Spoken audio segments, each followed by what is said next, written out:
바삭바삭한 크래커스북. 안녕하세요. 안녕하세요. 지연 작가님 어떻게 지내셨나요?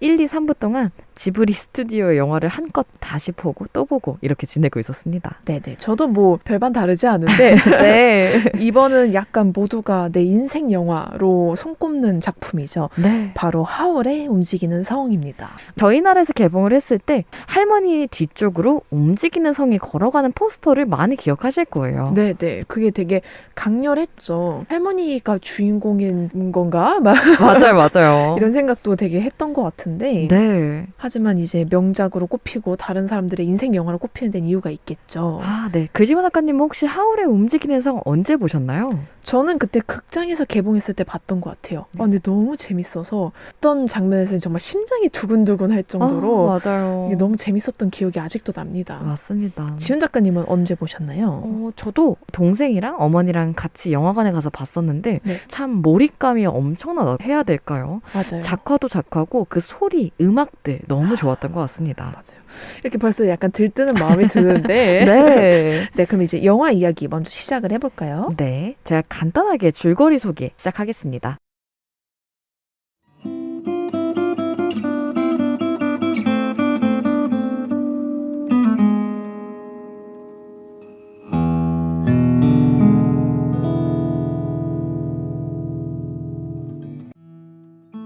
주인공 소피는 모자 가게에서 일하는 18살 소녀인데요. 소피가 살고 있는 세계는 저희의 현실과 달리 마법이 존재하고 기계가 발달한 세상입니다.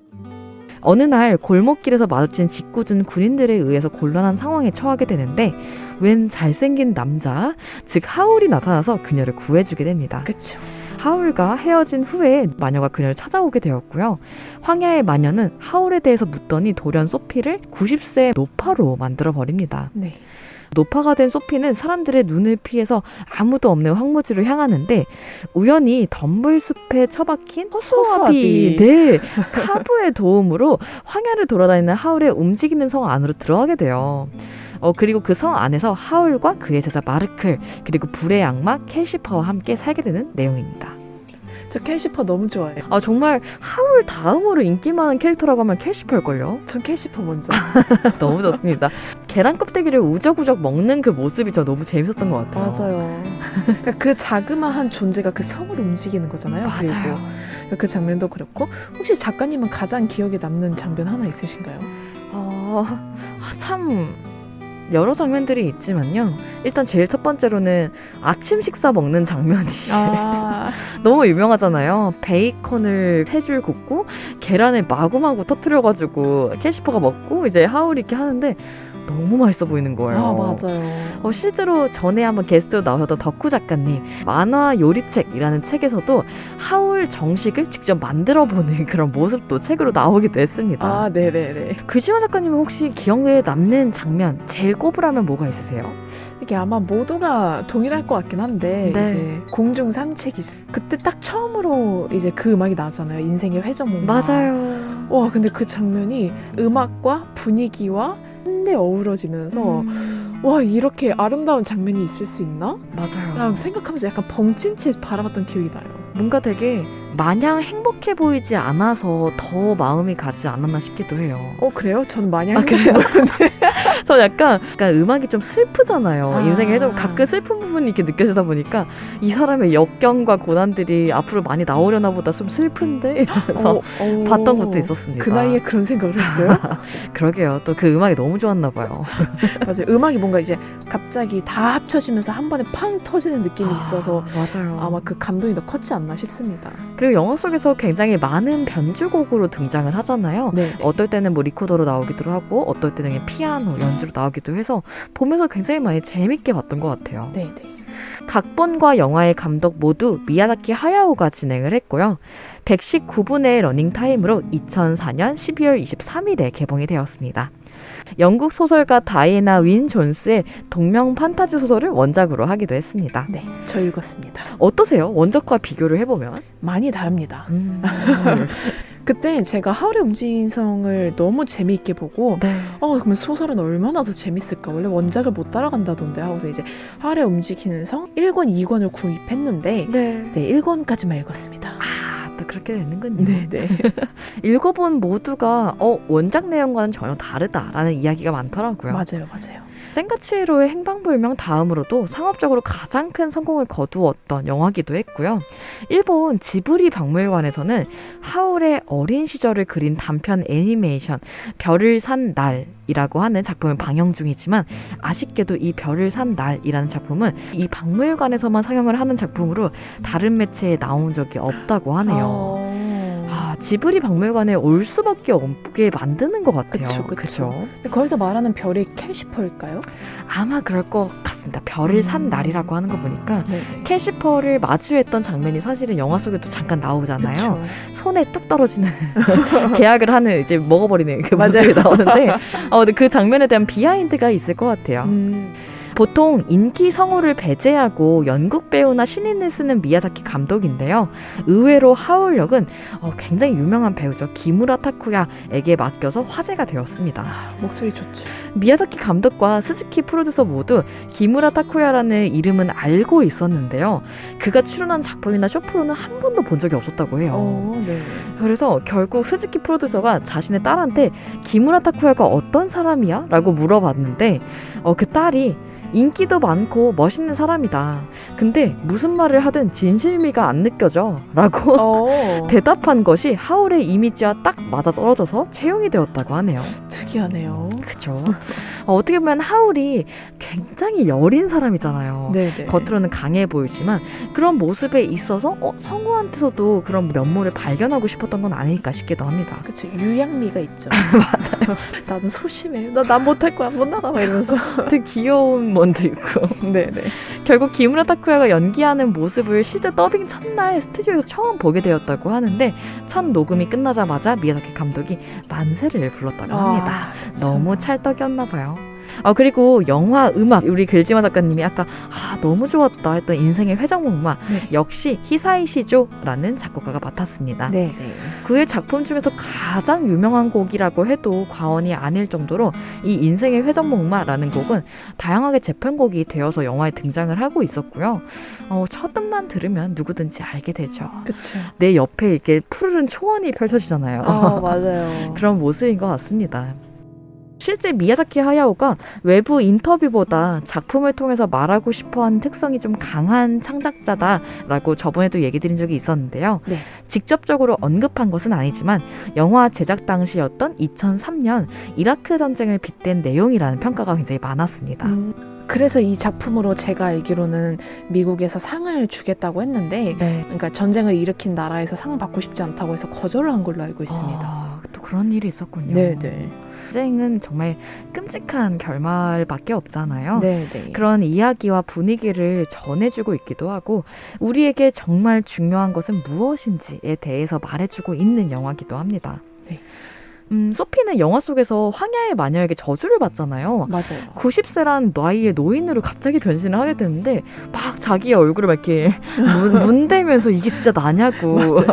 저는 그것도 되게 좋았어요. 처음에는 이제 허리도 굽어서 발이 아파가지고 힘들어하는데 나중에 점점 허리가 펴지더니 얼굴에 주름살이 없어지잖아요. 맞아요. 그런 변화도 좀 재밌지 않았나 싶습니다. 맞습니다.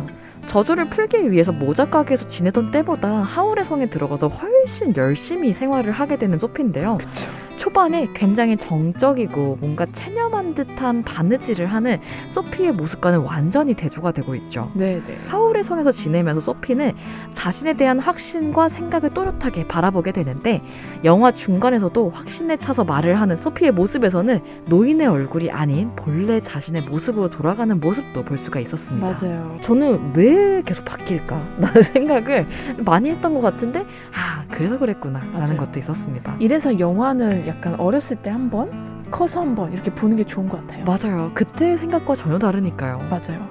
하울의 내면을 표현하고 있기도 한 움직이는 성에서 마지막에는 날아다니는 성으로 바뀌게 되잖아요. 그렇죠. 그때 사람들이 이제 하울이 편해졌구나. 하울의 움직이는 성은 진짜 이야기할 게 너무 많았던 또 영화이기도 했어요. 그죠? 네네. 뭐 배경을 이제 유럽으로 했다더라. 네. 혹은 뭐 내용이 이런 메시지를 담고 있더라. 이제 얘기하기 시작하면 한도 끝도 없으니까. 맞습니다. 네, 여러분들도 그냥 이 영화 참 재밌었지 하고서 오랜만에 찾아보시는 시간이 되었으면 좋겠습니다. 네. 로맨스에만 치중할 수 없는 이 이야기가 표현하고자 하는 의미를 더 찾아보셨으면 하는 바람에서 저희가 또 책을 준비를 해왔는데요. 또 소개를 할까요? 네네. 네. 저는 영화에 맞춰서 독립출판으로 출간된 연수 작가님의 바깥 그림이란 책을 갖고 왔습니다. 네. 1년 하고 조금 더 지난 시간 전에 나온 작가님의 시선의 집합 책에 이은 두 번째 책인데요.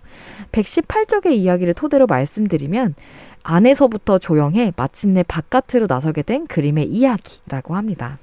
시선의 집합이 그림을 그리는 작가님의 다양한 시선과 방향을 모아놓은 책이었다면 이 책은 그림의 바깥에 서서 안을 들여다보는 역할을 취하고 있는데요. 풍경, 정물, 그리고 인물, 그 인물을 그릴 때 자신이 생각하는 것들에 대해 기록하고 있는 책이기도 합니다. 109쪽 자화상이란 목차에서 이런 문장이 나오는데요. 사람의 얼굴을 그리는 건 몰랐던 누군가를 알게 되는 일 같다. 실수로 아는 얼굴을 그려서 혼자 친해진 다음 화폭 안에 멋대로 가둬버리게 되는 건 아닌가 겁이 나기도 했다. 아직은 서툴러도 이것 또한 내 안 어딘가에 있던 내 그림이다. 숨어있는 그림을 전부 다 찾아서 완연히 내 것으로 만들고 싶다. 아직 더 연습이 필요할 테니 익숙한 도시에 며칠 머무는 여행객이 된 것처럼 그리고 있다. 돌아온 것 같다. 하고 싶은 말도 많아졌고 별로 없다고 느끼는 때에도 붓을 들면 뭐라도 그릴 수 있었다. 라는 문장이 있었습니다. 제가 책을 감상하느라 너무 아무 말을 안 했죠? 아닙니다. 근데 그림들이 되게 풍기는 분위기가 되게 좋아서 맞아요. 멍하니 보게 되네요. 네, 그림을 그릴 때 사실 저희는 잘 그린다는 생각보다 어떻게 그리고 어떻게 표현할 것인가 그리고 또 어떻게 표현해냈는가라는 생각에 초점을 맞추고 있는 글과 사진이 모두 모인 책인데요.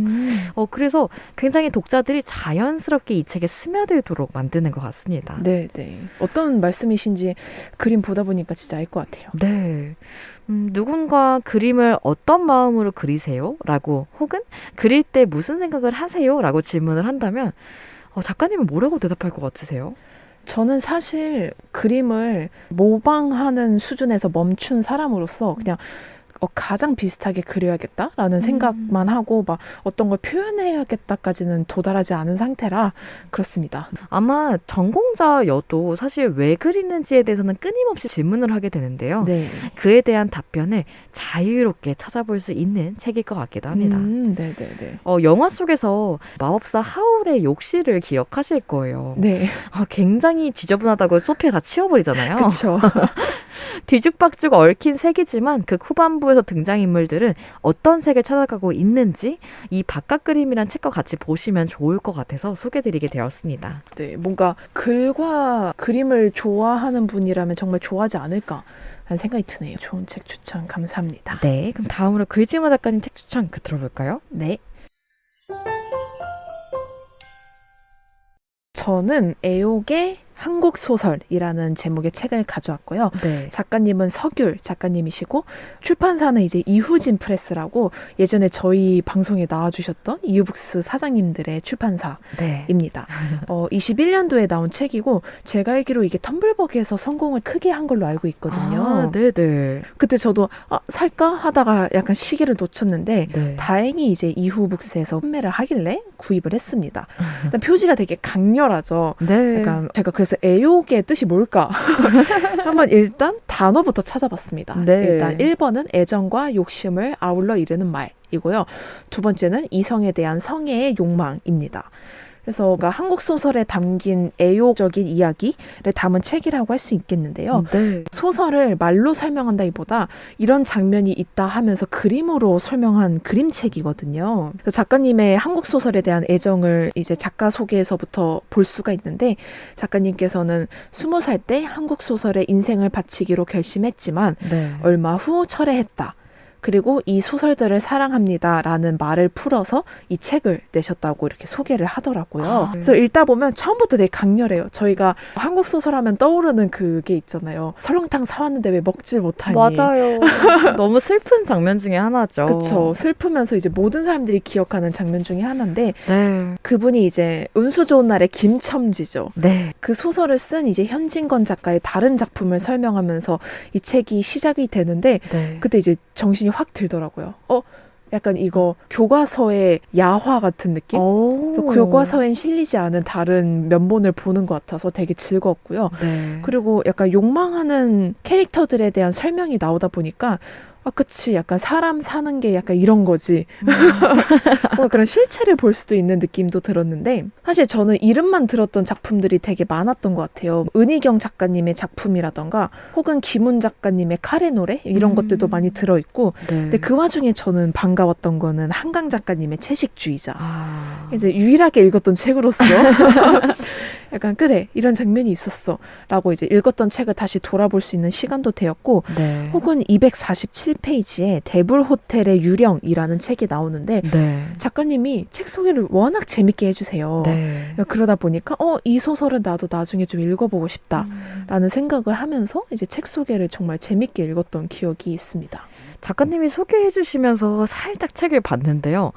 캐릭터들이 일단 너무 매력적이기는 하지만 살아있는 이야기를 그림으로 표현했다라는 생각도 많이 들 정도로 재밌게 풀어내고 있었습니다. 맞아요. 한 편의 짧은 소설을 소개하는 게임을 보는 느낌. 그러니까 작가님이 정말 재치 있기 때문에 가능했던 일이 아닐까 싶어요. 맞습니다. 이 책을 하울의 움직이는 성에 가져온 이유는 말씀드렸다시피 하울의 움직이는 성을 보고 나서 원작을 찾아봤다고 말씀을 드렸잖아요. 네. 그러니까 그런 것처럼 애욕의 한국 소설을 읽고 나서 제가 다른 소설들이 읽고 싶어졌던 것처럼 다른 분들도 좀 한국 소설이 낯설게 느껴지신다면 이걸 읽고 소개글처럼 여긴 다음에 나는 이게 좀 마음에 든다 하면 구입해서 읽어볼 수 있는 시간이 되지 않을까 싶어서 가져와 봤습니다. 너무 좋습니다. 네네. 그리고 너무 쉽게 풀어서 설명을 해주시고 계셔가지고 저도 막 읽어보고 싶은 책들이 막 생기네요. 네. 그렇게 이제 저희가 두 권의 책을 가져와 봤는데 네. 이제 아쉽게도 특집편을 보내줄 시간이 왔습니다. 마무리를 하게 되었는데 너무 아쉽네요. 네. 그러니까 말을 하면서도 이렇게 즐겁다고 느낀 게 되게 오랜만이라 다음에 또 다른 특집이 있지 않을까. 그죠? 그쵸? 찾아봐야죠. 네, 저희 청취자분들이 원하시는 시리즈 특집이 있다라고 하면은 댓글에 남겨주셔도 됩니다. 네네. 그리고 짧지만 않았던 미야자키 하야오 4부작 특집 1, 2, 3, 4부를 마무리하고요. 다음 주에 찾아오도록 하겠습니다. 네, 감사합니다. 감사합니다.